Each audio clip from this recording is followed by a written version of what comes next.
Paper फुटी प्रकरणामध्ये लातूरच्या आरसीसीचे संचालक शिवराज मोटेगावकर यांना अटक केली आणि या अटकेनंतर आता त्यांचा मुलगा याची सुद्धा सीबीआयकडून चौकशी सुरू असल्याचं बोललं जात आहे। सध्या आपण या पुण्यातील सीबीआयच्या कार्यालयाबाहेर आहोत आणि इथेच या शिवराज मोटेगावकरच्या मुलासह इतर 3 विद्यार्थी आणि पालक यांची सुद्धा चौकशी सुरू असल्याचं बोललं जात आहे।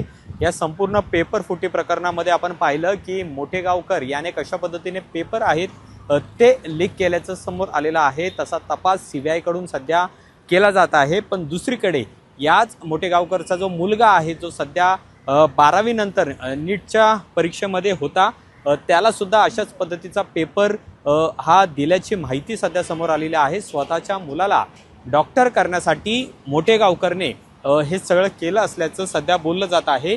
सीबीआयने जी रिमांड होम खरं तर मोटेगावकरची घेतलेली होती त्याच्यामध्ये अनेक धक्कादायक बाबी या सुद्धा समोर आलेल्या आहेत आणि त्यामुळे आज या सीबीआयच्या कार्यालयामध्ये सध्या या मोटेगावकरचा जो मुलगा आहे त्याची चौकशी सध्या सुरू आहे। मोटेगावकरच्या तपासामध्ये विविध धक्कादायक माहिती आहे ती समोर आलेली होती आणि त्यामुळे मोटेगावकरचा जो आरसीसी कोचिंग क्लासचा संचालक आहे तो एनटीएशी निगडीत असलेल्या प्राध्यापकांशी सुद्धा संबंधित आहे, त्याचे जवळचे संबंध असल्याचं सुद्धा बोललं जात आहे आणि त्यामुळेच मोटेगावकरने परीक्षेपूर्वीच हे प्रश्न मिळवून उत्तरासह मुलांपर्यंत पोहोचवल्याची सुद्धा चर्चा सध्या सुरू आहे आणि मोटेगावकरच्या मोबाईलमध्ये अनेक पेपर फुटीचे पुरावे आहेत ते सुद्धा मिळालेले आहेत। सध्या मोटेगावकरची सुद्धा चौकशी केली जात आहे। त्याचबरोबर आज त्याचा जो मुलगा आहे जो अल्पवयीन आहे त्याची सुद्धा चौकशी या सीबीआयच्या कार्यालयामध्ये सुरू आहे आणि त्याचबरोबर काही पालक आणि काही विद्यार्थी आहेत त्यांची सुद्धा चौकशी केली जात आहे।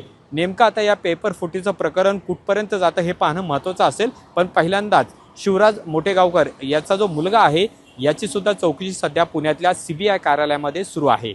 अमोल धर्माधिकारी, LS मराठी, पुणे।